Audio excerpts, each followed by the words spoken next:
오늘도 주일 예배에 나오신 성도님들을 주님의 이름으로 환영합니다. 우리 주님 안에서 한번 옆에 있는 분들과 인사해 보도록 하겠습니다. 지난주 말씀을 생각하면서요. 감사는 숨겨져 있습니다 하고 인사해 보겠습니다. 감사는 숨겨져 있습니다. 지난주 추수감사주일 민수기 13장 말씀을 숨겨진 감사라는 제목으로 함께 나누었습니다. 이스라엘은 가나안 땅의 입구에서요. 정탐꾼 12명을 가나안 땅으로 보내게 되었습니다. 결과는 대다수 10명의 정탐꾼들은 악평을 하였습니다. 정말 가나안 땅은 악평할 만한 그런 땅이었을까요? 아닙니다. 가나안 땅은 약속의 땅이었고 아브라함 때부터 이스라엘에게 보장된 땅이었습니다. 오히려 악평이 아니라 감사해야 할 땅이었던 거죠. 하지만 그 땅에 사는 거민들의 거대함과 성읍들의 견고함을 보고 감사할 것이 악평으로 바뀌어 버렸다라는 것입니다. 여러분, 우리 인생도 이와 같습니다. 때로 이 감사할 것들이요, 악평할 만한 것에 감추어져서 우리 인생 가운데 다가온다라는 것입니다. 마치 천국이 밭에 감추어져 있는 것처럼요. 우리는 예수 그리스도 안에서 악평 속에 있는 감사를 발견하게 되는 겁니다.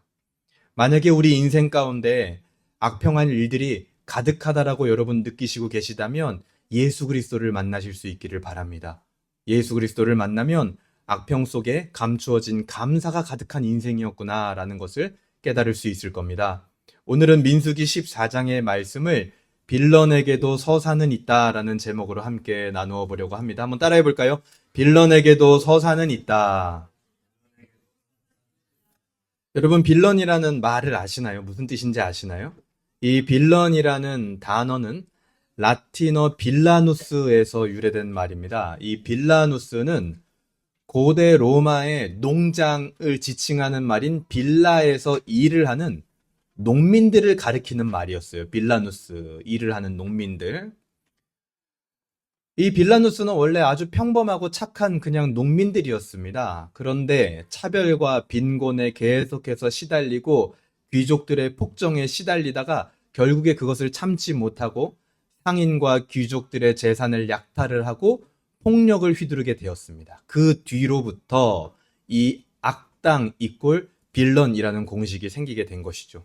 아픈 과거 때문에 악당으로 착한 사람들이 변모하게 되었다는 점에서 오늘날 이 빌런의 유래를 가지고 와서 많은 창작물들, 예를 들어서 소설이나 영화 같은 곳에서 이 빌런을 악당을 뜻하는 말로 사용하기 시작한 겁니다.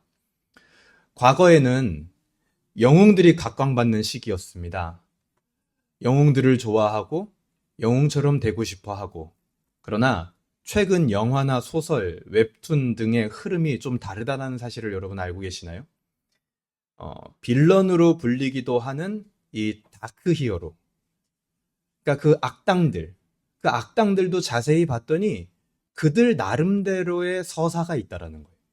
인생의 이야기들이 있었다라는 거죠. 근데 과거에는요, 그거에 집중하지 않았어요. 그냥 악당은 악당이에요. 그 악당이 왜 악당이 되는지 사람들은 궁금하지 않습니다. 근데 요즘은 어때요? 악당도 왜 악당이 됐는지 그 서사를요, 영화나 웹툰이나 또 소설 같은 데서도요, 굉장히 자세하게 풀어냅니다. 그러다 보니까 어떤 현상이 일어났냐면 주인공보다 더 인기를 끄는 빌런 캐릭터들도 생겨났더라는 거예요, 보니까. 여러분들도 아마 그런 경우가 있으실 겁니다. 느껴본 적 있으세요? 분명히 이 캐릭터는 영웅도 아니고 주인공도 아니에요. 근데 굉장히 매력적으로 느껴지는 캐릭터가 있어요. 악당 같은데 왠지 슬픈 서사가 있는 것 같은 그런 매력적인 빌런들이 있다라는 거죠. 여러분, 신앙의 영역에서도요, 과거에는 영웅을 닮고 싶어 하는 사람들이 굉장히 많았습니다. 성경에 나오는 수많은 영웅 같은 인물들을 닮고자 하는 일종의 신앙적 유행이 있었던 때가 있다라는 거죠. 예를 들면 요셉, 다니엘, 다윗 등 이런 영웅 같은 신앙의 인물들이 되기 위하여 열심을 내던 한국 교회의 시절이 있었습니다. 하지만 그런 신앙의 유행은 어느 순간 한계를 만나게 되었습니다. 왜 한계를 만났을까요? 그 영웅이 되기 위하여 열심히 살아봤는데 내가 그 영웅들과는 너무 거리가 멀게 된다라는 걸, 멀다라는 거를 알게 되는 거예요, 사람들이. 오히려 나는 영웅이 아니라 성경에 나오는 악인에 더 가까웠구나. 이거를 깨닫게 되면서 그 유행이 한풀 꺾이게 됩니다. 그것을 발견하게 되었을 때 많은 사람들은 더 이상 영웅이 되기를 포기하게 되었다라는 겁니다. 오늘 민수기 13장부터 그리고 오늘 우리가 읽었던 14장까지 이스라엘에게 만약에 카테고리를 분류한다면 영웅에 가까울까요? 빌런에 가까울까요? 여지없이 빌런입니다. 이런 영웅이 어디 있어요? 용기도 없고 담대함도 없고 순종하지도 않고 그렇죠? 실력도 없는 그야말로 빌런이에요.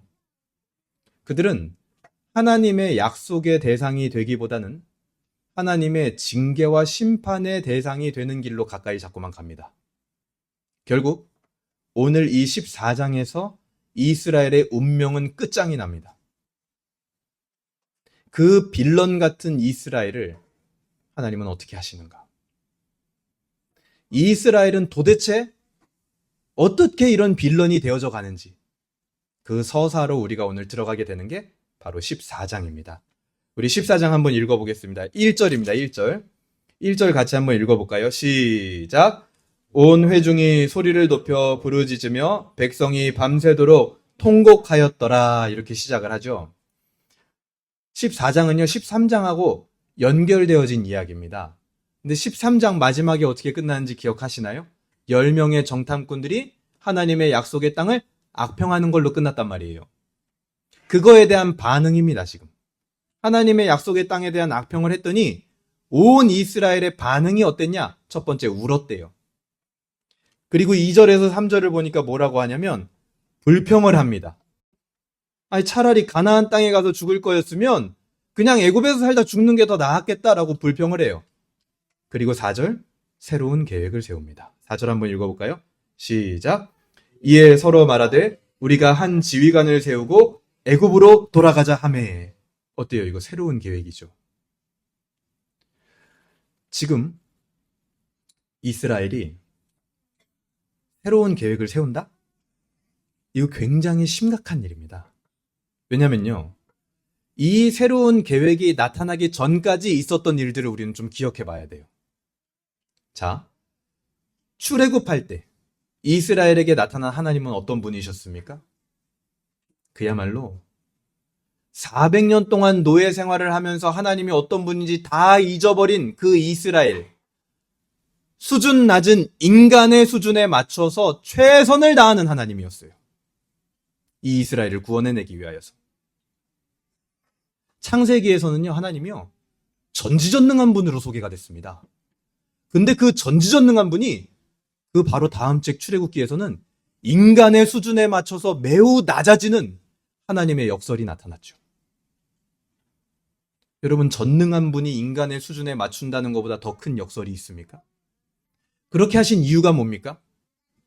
이스라엘을 제사장 나라 삼기 위해서였습니다. 하나님의 그야말로 웅장한 구원 계획이 있었던 거예요. 그런데 지금 이스라엘이 다른 계획을 세운다? 하나님의 그 웅장한 구원 계획 말고 다른 계획을 세운다? 이거는요, 이거예요.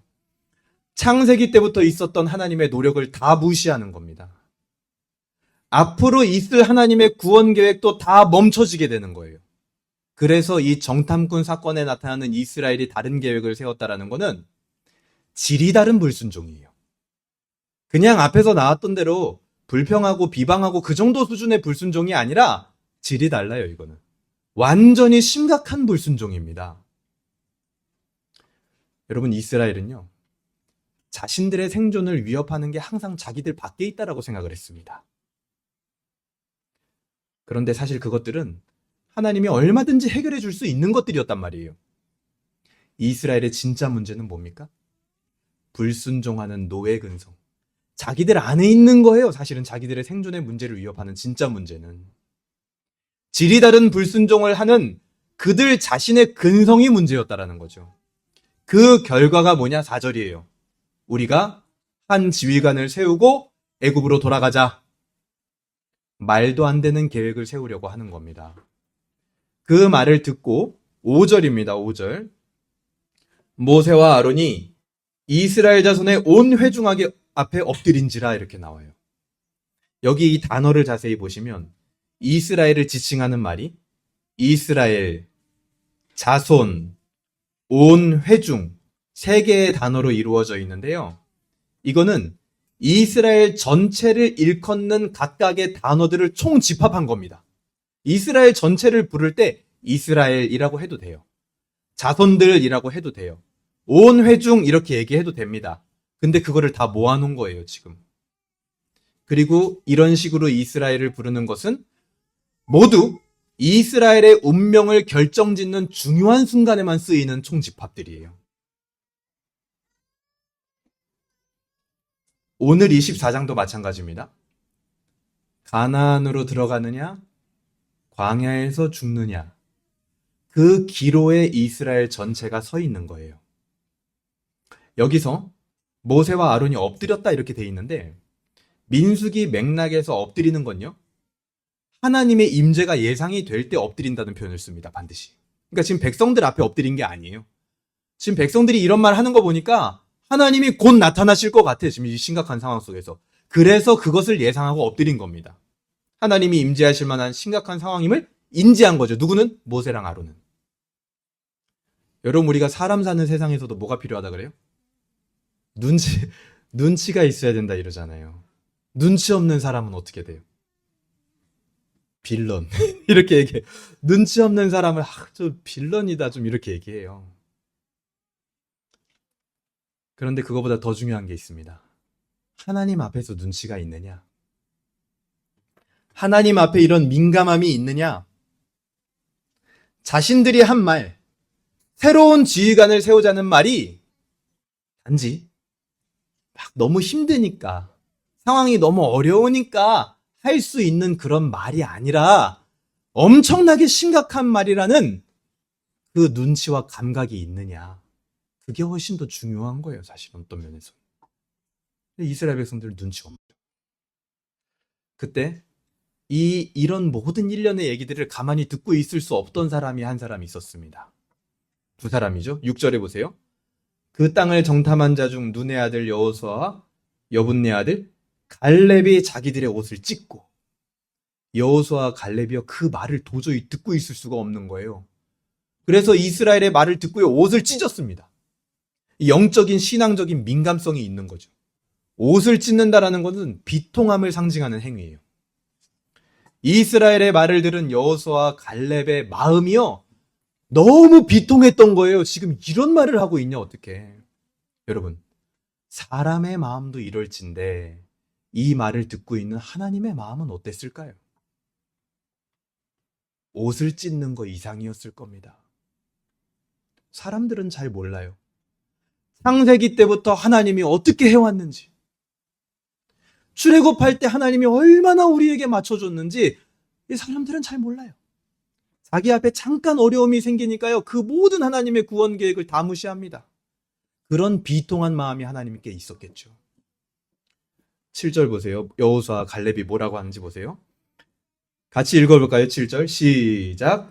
이스라엘 자손의 온 회중에게 말하여 이르되 우리가 두루다니며 정탐한 땅은 심히 아름다운 땅이라. 가나안 땅이 괜찮은 땅이라는 거는요, 12명의 정탐꾼 모두가 동의하는 바였습니다. 처음에 다 그렇게 고백했거든요. 젖과 꿀이 흐르는 땅이다, 실제로. 땅은 좋은 땅이다.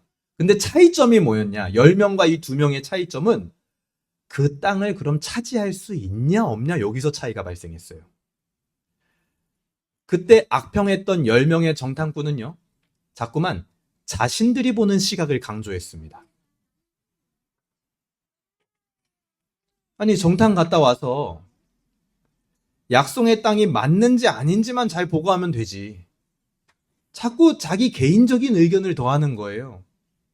그리고 게다가 그게 뭐 신앙적 의견도 아니라 지극히 개인적인 불신앙적 의견을 자꾸만 내었다라는 거죠. 그야말로 빌런 중에 빌런이죠. 반대로 호평했던 2명, 여호수아와 갈렙은요, 자기 시선을 이야기한 게 아니라 하나님이 어떻게 생각하시느냐가 중요하다는 것을 계속 강조합니다. 8절 보세요. 여호와께서 우리를 기뻐하시면, 우리가 그 땅에 들어갈 수 있다. 그 시선이 있으니까 뭐라고 고백할 수 있냐? 9절. 다만 여호와를 거역하지 말라. 또 그 땅 백성을 두려워하지 말라. 그들은 우리의 먹이라. 이렇게 얘기합니다. 이게 옛날 개역 한글에서는요. 그들은 우리의 밥이다. 이렇게 돼 있어요. 하나님의 시선을 가지고 있으니까 이런 고백도 할 수 있는 겁니다. 하나님이 어떻게 생각하시느냐가 중요하다 보니까 이런 고백을 할 수 있는 거예요. 이들에게는요. 이스라엘이 승리할 수 있는 이유도요. 굉장히 명확하게 자기들 마음속에 있습니다. 뭐라고 하냐면 이렇게 말해요. 9절 밑에 보면 그들의 보호자는 그들에게서 떠났고 여호와는 우리와 함께 하시느니라. 그들의 신은 그들에게서 떠났다. 그러나 하나님은 우리와 함께 하시니 우리의 승리는 뭐다? 확정이다. 완전 영웅적 고백이죠. 이 영웅적 고백을 들은 이스라엘의 반응이 어떠냐? 10절 보세요. 같이 읽어보겠습니다. 시작. 온 회중이 그들을 돌로 치려 하는데 그때 여호와의 영광이 회막에서 이스라엘 모든 자손에게 나타나시니라. 온 회중이 그들을 돌로 치려 하는데, 이게요, 영웅적 믿음의 고백을 들은 이스라엘의 반응이었습니다. 영웅하고 반대쪽에 있는 사람 누구예요? 빌론이죠. 그게 지금 이스라엘의 고백이었어요. 근데 그때 돌로 치려고 하는데 그때 하나님의 영광이 갑자기 나타나는 거예요. 동시에. 두 가지 일이 지금 동시에 벌어진 겁니다. 돌로 치려고 하는데 갑자기 번쩍 하나님의 영광이 나타난 거예요. 가만히 두고 볼 수 없었던 하나님께서 직접 나타나시는 거죠. 이때 하나님이 어떤 마음으로 지금 임재하고 계시는지 11절에 잘 나옵니다. 보세요. 여호와께서 모세에게 이르시되 이 백성이 어느 때까지 나를 멸시하겠느냐. 내가 그들 중에 많은 이적을 행하였으나 어느 때까지 나를 믿지 않겠냐. 하나님은요, 지금 이스라엘의 행동이 자신을 멸시하고 있다라고 느끼고 계십니다. 여기서 이 멸시라는 단어가 되게 중요한데요. 구약 전체 다 합쳐봤자 이 멸시라는 단어가 24번밖에 안 나와요. 그리고 모세 오경 다 합쳐봤자 5번밖에 안 나옵니다. 아주 희소한 단어예요. 이 멸시라는 단어는 잘 안 쓰는 단어. 그런데 오늘 본문에서만 2번 등장해요. 그러니까 이 사건을 통해서 하나님은요, 지금 굉장히 깊은 모멸감을 느끼고 있는 겁니다. 굉장히 깊은 수치심, 모멸감. 여러분 느껴본 적 있으십니까? 우리도 인생 살다 보면 그런 거 느끼기 쉽지 않아요. 하나님은 지금 이 사건이 그런 거예요. 굉장히 모멸감을 느끼는, 나를 무시하는 것 같은 그런 마음을 느끼시는 거죠. 그래서 12절, 내가 전염병으로 그들을 쳐서 멸하고 내가 그들보다 크고 강한 나라를 이루게 하리라. 하나님이 심판하시기로 이제 마음을 먹으셨습니다. 징계하기로 결정한 거예요. 징계의 내용이 뭐냐? 첫 번째, 전염병으로 친다. 두 번째, 멸한다.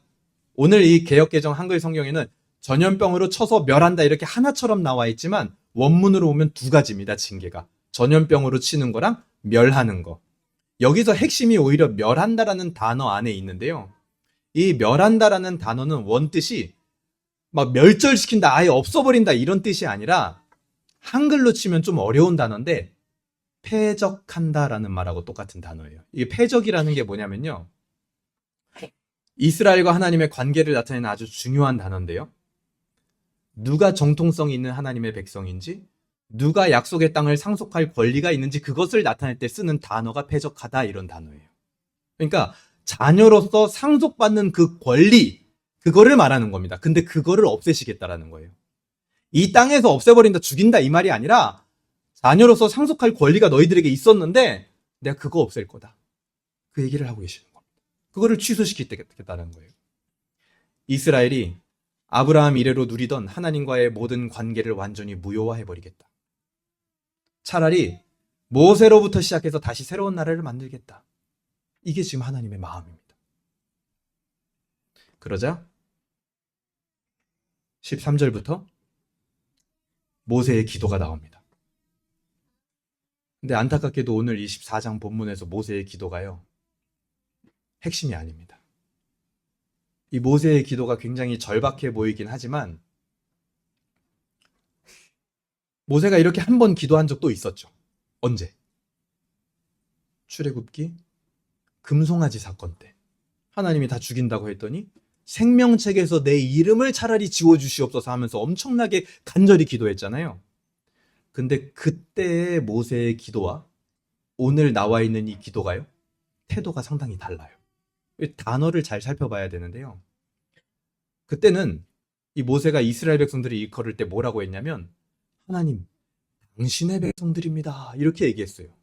근데 오늘은 뭐라 그러냐면, 이 백성들 하면서 중립적인 입장을 취합니다. 그때 출애굽기 때는요, 자신에게 임했던 모든 은혜를 다 끌어와요. 그리고 자기 생명까지 걸면서 기도를 했습니다. 그런데 오늘은요, 지금 이후에 보면은 이스라엘 백성들이 저희가 약속의 땅으로 그냥 가겠습니다, 이렇게 했을 때 모세가요, 거리를 둡니다. 같이 안 가요. 이스라엘의 입장이 아니라 오직 하나님의 입장만 염두하면서 기도합니다. 전체 내용. 그러니까 모세의 이런 태도에서 우리가 뭘 느낄 수 있는 겁니까? 이스라엘이 갈 때까지 갔구나. 끝까지 갔구나, 진짜. 이제는 어쩔 수 없는 거예요. 죄를 짓고 불순종했으니까 하나님의 공의로운 징계가 아니면 답이 없는 겁니다. 모세도 그걸 알고 있는 거예요. 20절 보세요. 여호와께서 이르시되 내가 내 말대로 사하노라. 모세가 용서해달라고 기도했어요. 하나님의 성품에 근거해서. 하나님은 용서하시는 분 아닙니까? 용서해 주십시오. 그렇게 기도했더니 어쨌든 모세의 기도를 들으시고 용서는 해주겠다, 이렇게 얘기하셨습니다. 그런데 그렇다고 해서 징계와 심판이 면책된 것은 아니다. 22절 보세요. 같이 읽어보겠습니다. 22절 시작. 내 영광과 애굽과 광야에서 행한 내 이적을 보고서도 이같이 10번이나 나를 시험하고 내 목소리를 청종하지 아니한 그 사람들은, 여기서 이 10번이라는 건요, 수도 없이 이를 나타내는 관용어입니다. 그냥 실제로 숫자 10번을 단지 의미한다라고 보는 게 아니라 수도 없이 계속해서 그동안 하나님을 시험했다라는 거예요. 그래서 하나님은 이스라엘을 약속의 땅으로 들어가지 못하게 하시는 겁니다. 23절. 내가 그들의 조상들에게 맹세한 땅을 결단코 보지 못할 것이요, 또 나를 멸시하는 사람은 한 사람도 그것을 보지 못하리라. 여러분, 이게요, 하나님의 입장에서는 하나님의 백성에게 할 수 있는 가장 강력한 징계입니다. 상속 권리의 박탈. 왜 이런 강력한 징계가 필요할까요? 단지 지금 그냥 하나님의 감정이 막 상해서? 우리처럼 삐져서? 흥분해가지고? 여러분, 하나님은 그런 분이 아니십니다. 지금 이 징계는요, 이 강력한 징계는 이스라엘의 상태를 반영하는 징계예요. 보세요. 이 정도의 징계가 아니면 이스라엘의 갈 길은 하나입니다. 뭐예요? 애굽으로 돌아가는 거예요. 자기들 계획대로. 여러분, 사실 잘 생각해보면 이스라엘을 지금 진짜 끝장내려면 어떻게 하면 돼요? 그들이 새롭게 세웠던 계획, 그들이 원했던 대로 애굽으로 돌아가게 냅두면 됩니다. 새로운 지휘관 세워서 애굽으로 가게 놔두면 이스라엘은 끝장나요.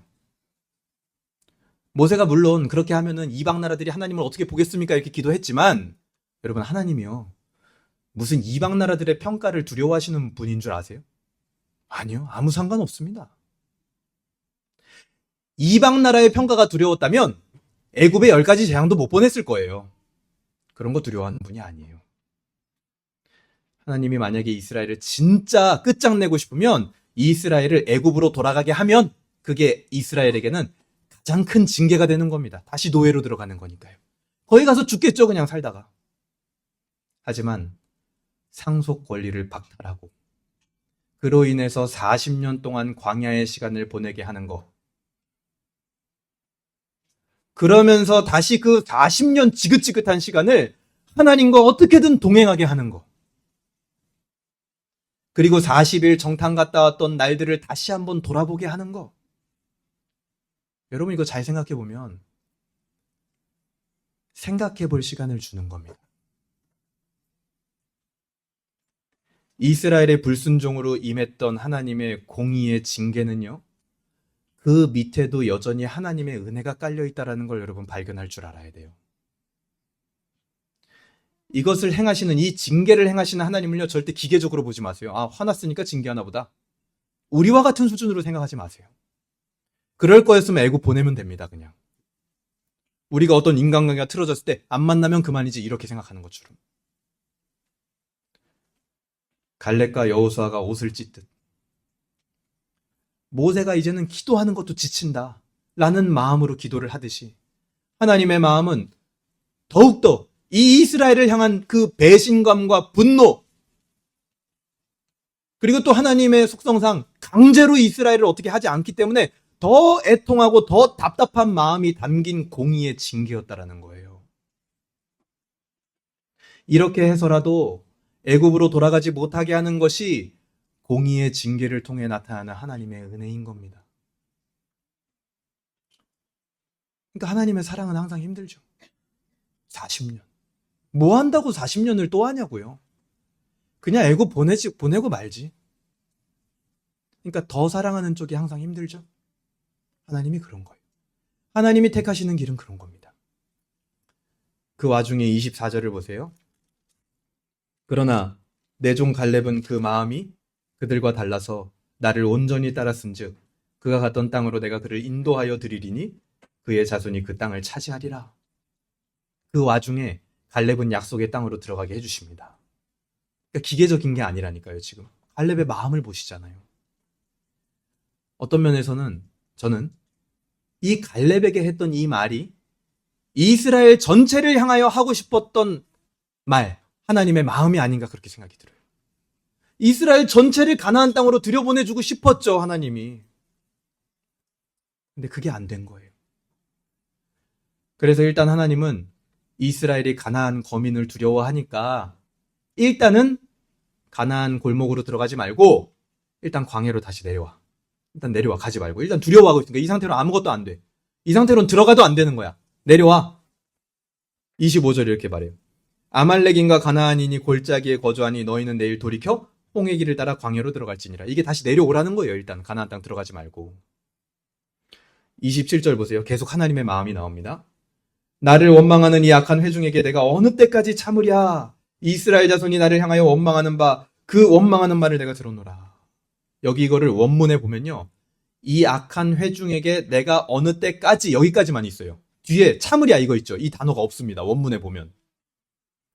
이게 뭐냐면 이 악한 회중에게 내가 어느 때까지 이렇게 끝난 거예요. 이게 히브리 문법에서 중단법입니다. 중단법, 수사법으로도. 뭐냐면 말을 잇지 못하는 감정, 강력한 분노를 담고 있는 거예요, 지금. 근데 이제 우리가 번역을 하면서 생략이 돼 있으니까 참으랴를 넣은 거죠. 하나님이 그 정도로 지금 감정이 격해져 있는 거예요. 28절 보세요. 그들에게 이르기를 여호와의 말씀에 내 삶을 들고 맹세하노라.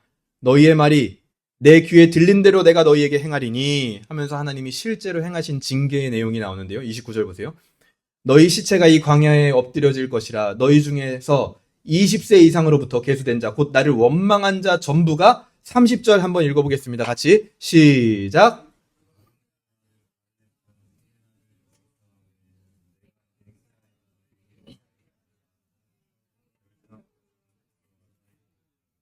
일단 못 들어갑니다. 출애굽 1세대. 그리고 33절 보세요. 너희 자녀들은 너희 반역한 죄를 지고 너희 시체가 광야에서 소멸되기까지 40년을 광야에서 방황하는 자가 되리라. 그러니까 니들 때문에 니들 자녀도 이렇게 고생을 하게 될 거야. 34절. 너희는 그 땅을 정탐한 날수인 40일에 하루를 1년으로 쳐서 그 40년간 너희의 죄악을 담당할지니 너희는 그제서야 내가 싫어하면 어떻게 되는지 알리라. 35절. 나 여호와가 말하였거니와 모여 나를 거역하는 약한 온 회중에게 내가 반드시 이같이 행하리니 그들이 이 광야에서 소멸되어 거기서 죽으리라. 여러분 어떻습니까? 공의의 징계를 받은 이스라엘. 1세대의 불순종으로 2세대마저도 상당 기간 그 운명을 같이 감당해야 됐습니다. 이 징계받는 이스라엘의 모습을 보고 내 감정이 어떤지 여러분 잘 마음에 간직하고 계셔야 돼요. 자, 이렇게 징계가 이제 임한다고 말씀해 주셨어요. 그래서 이 징계로 인해서 이스라엘이 반응이 나오는데 그게 39절 이하입니다. 39절 보세요. 모세가 이 말로 이스라엘 모든 자손에게 알림해 백성이 크게 슬퍼하여 이렇게 말하죠. 그러니까 슬퍼한다라고 하니까 뭐 하는 것처럼 보여요? 반성하는 것처럼 보입니다. 약간. 그런데 그 뒤에 행동을 보면 전혀 아니에요. 40절 보세요. 아침에 일찍 일어나 산 꼭대기로 올라가며 이르되 보소서 우리가 여기 있나이다. 우리가 여호와께서 허락하신 곳으로 올라가리니 우리가 범죄하였음이니이다. 이렇게 얘기합니다. 이게 뭐냐면 이제 와서 지금 뭔가 자기들의 행동으로 자기들의 죄나 잘못을 갚으려고 하고 있는 거예요. 이제는 가지 말라 그랬거든요. 근데 간다고 하고 있는 겁니다. 이거는 말씀을 따라 행하는 게 아니라 그냥 고집이에요. 이런 행동들로 하나님을 멸시한 것이 무마되지 않습니다. 절대로. 행위를 가지고 구원받는다고요? 행위를 가지고 하나님의 마음을 충족시킨다고요? 절대 안 될 일이에요. 이거는 순종으로 위장된 불순종입니다. 그런데 어떤 짓까지 하냐? 44절 보세요. 그들이 그래도 산 꼭대기로 올라갔고 그래도 산 꼭대기로 올라갔다. 이게 원문으로 오면 이렇게 돼 있어요. 더 생각하지 않고 무모하게 올라갔다.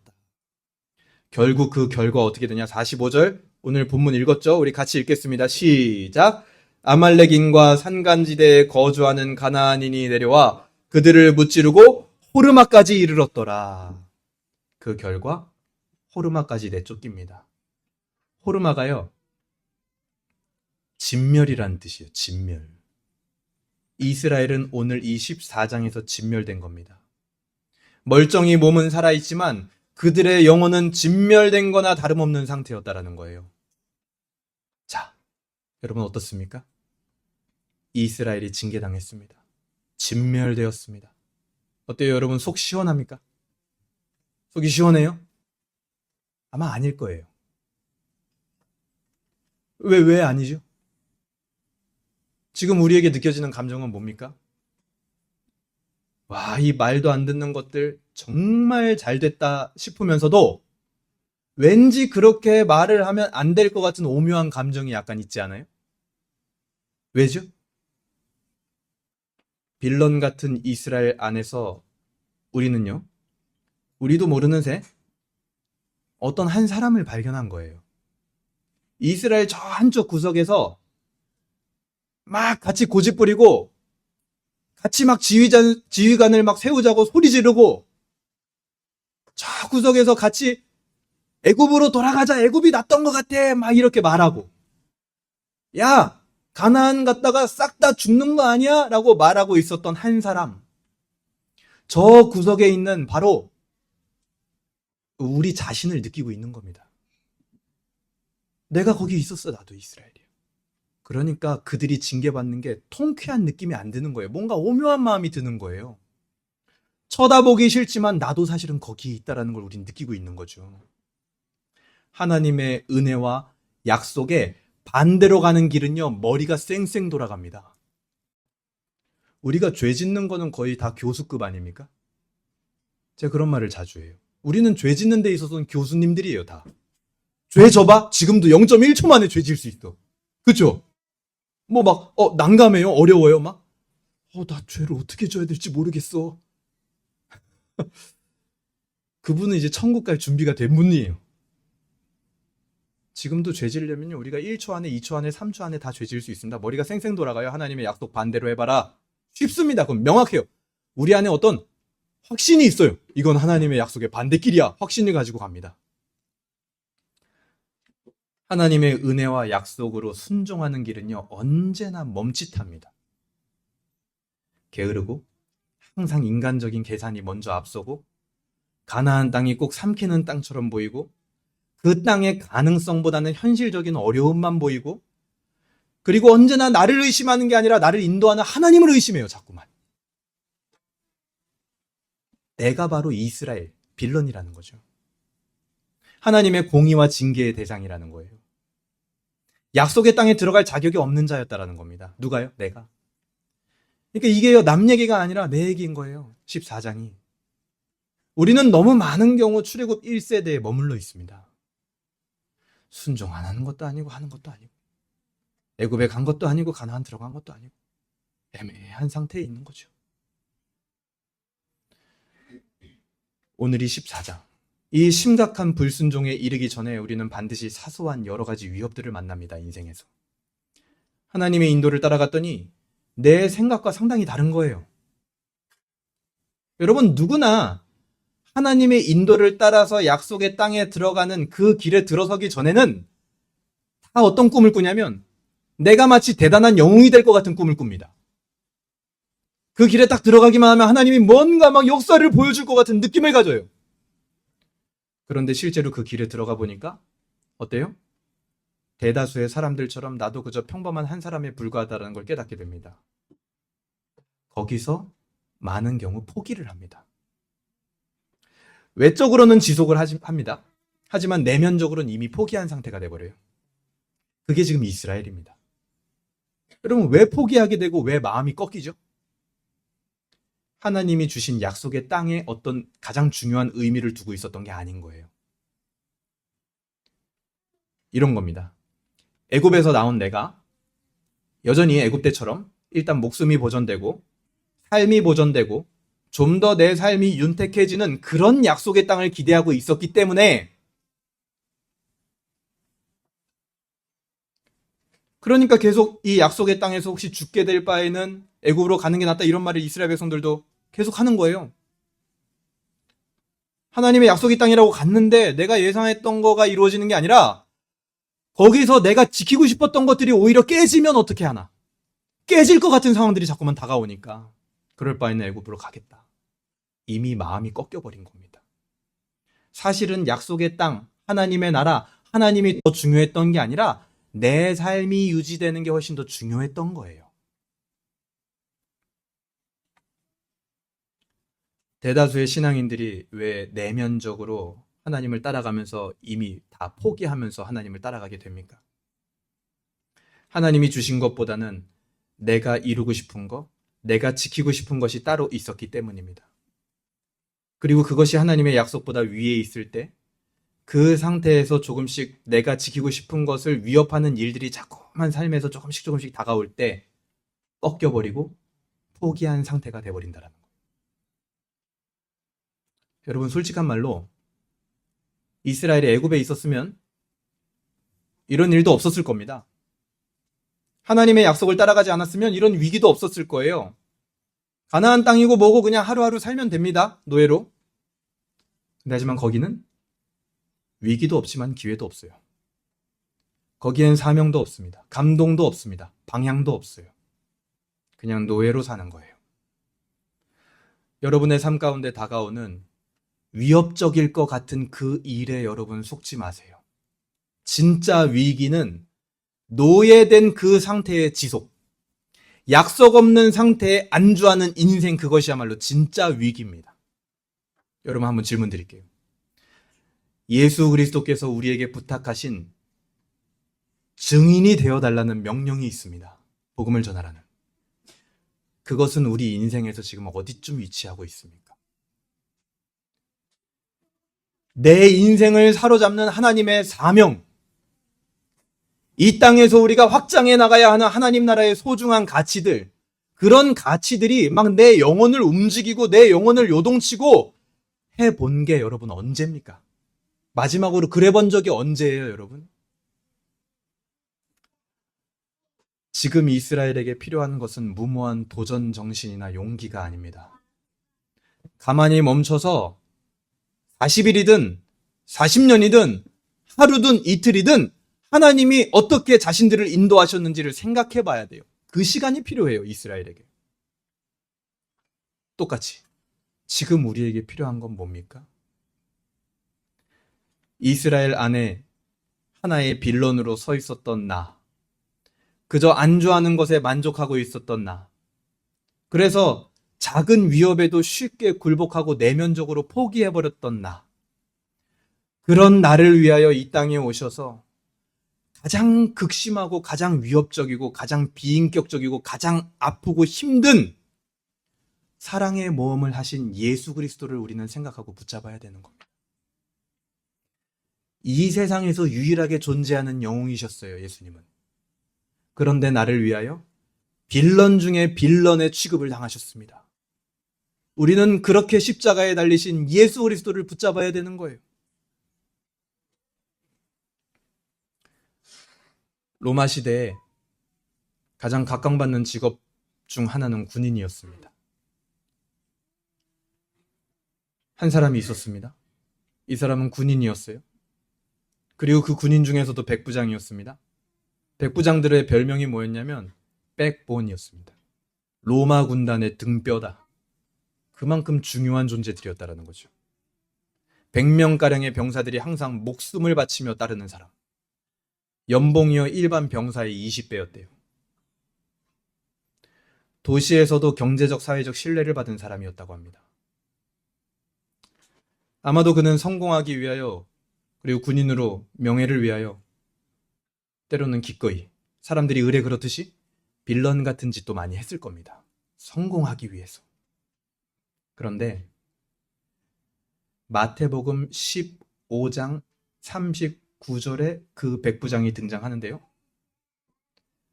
저 멀리서 예수 그리스도의 처형을 바라보던 그 백부장의 입술에서 뭐라고 하냐? 이 사람은 진실로 하나님의 아들이다 라는 고백이 튀어나와요. 진급과 명예와 돈과 임무만을 위해서 살았던, 그것을 위해서 때로는 빌런의 역할도 마다하지 않고 전쟁의 영웅이 되기 위해서 살았던 그의 인생 안으로 파고든 예수 그리스도의 은혜는 무엇이었을까요? 그 예수 그리스도의 십자가의 은혜는 그 처형식을 총괄했던 빌런 같은 백부장에게도 그 인생을 반전시키는 하나의 서사가 되어 주었다라는 겁니다. 우리 인생이 반전되려면 어떤 이야기와 서사가 필요하잖아요. 십자가가 직접 그 서사가 되어 주었다라는 거예요. 다시 한번 그 인생을 제대로 살아볼 수 있는 서사. 여러분, 오늘 이 이스라엘의 이야기와 빌런된 나의 모습을 바라보면서 이 말씀을 오늘은 어떻게 좀 적용할 수 있을까요? 내 안에 진멸되어져야 할 불순종은 무엇인가 여러분 생각해 보시기 바랍니다. 그리고 반대로 내 안에 기억되어야 할 예수 그리스도의 서사는 무엇인가? 여러분 한번 다시 한번 생각해 보세요. 지금까지 내 인생을 이끌어 오신 예수 그리스도의 십자가라는 이 서사, 그거를 붙들어야 됩니다, 여러분. 그리고 나는 앞으로 예수 그리스도와 어떤 약속과 서사를 만들어 갈 것인가? 그거를 우리는 붙들고 있어야 돼요. 여러분, 여호수아와 갈렙도요, 가나안 땅에 들어가도록 허락은 받았지만 어쩔 수 없는 이스라엘의 일원입니다. 그렇죠? 부정할 수 없죠. 하지만 그들은 약속의 성취를 보는 사람들이 되었단 말이에요. 그러니까 빌런인데, 빌런의 일부인데 약속의 성취를 보는 빌런이 된 거예요. 그들은 이제 온 이스라엘과 빌런들의 희망과 소망이 되는 겁니다. 우리도 마찬가지예요. 내게 소망이 있지 않고 내 인생의 멋진 서사를 만들어가고 계신 예수 그리스도의 이야기, 그것을 또 다른 빌런들에게 간증하고 전하는 저와 여러분이 되기를 주님의 이름으로 소망합니다. 오늘 말씀이 우리에게 주는 소망과 비전은 무엇입니까? 웨스트민스터 신앙고백서 25장 교회라는 파트가 있는데요. 거기 5항에 보면요, 교회의 연약성과 불멸성이라는 파트가 있습니다. 제가 읽어드릴게요. 지상에서는 아무리 순수한 교회들일지라도 혼잡과 과오를 범한다. 그리고 어떤 교회들은 극도로 타락하여 그리스도의 교회가 아니라 사탄의 공회당이 되기도 한다. 그렇지만 지상에는 언제나 하나님의 뜻을 따라 하나님에게 예배드리는 교회가 있을 것이다. 이렇게 말해요. 여러분, 이 땅에서 교회를 세워가시는 주 예수 그리스도의 서사는 아직 끝난 게 아닙니다, 여러분. 끝나지 않았어요. 이어져 가고 있는 겁니다. 오늘도 교회는 세워져 가고 있습니다. 마찬가지예요. 우리를 세워가는, 우리 교회를 세워가는 그 주님의 서사에 여러분 동참하시기 바랍니다. 말씀을 정리하겠습니다. 오늘 제목처럼 빌런에게도 서사는 있습니다. 세상은 영웅이 되어야 한다라고 이야기를 하지만 우리는 사실 빌런에 가깝습니다. 하지만 걱정하지 마세요. 악인에게도 서사는 있으니까요. 그 서사는 악인에게 복음이 찾아왔다라는 겁니다. 복음은 그 악인을 찾아서 이 땅에 온 거예요. 그것이 빌런 같은 우리 인생을 단단하게 붙들고 있는 서사입니다. 우리는 내 힘으로 사는 영웅이 되느니 복음으로 구원받은 악인이 되기로 부름받은 자들입니다. 한 주도 내 인생의 서사인 복음을 잊지 않는 한 주가 되시길 바랍니다. 복음이 서사가 된 빌런으로 살아가며 다른 빌런들을 살리는 한 주가 되기를 주님의 이름으로 소망합니다.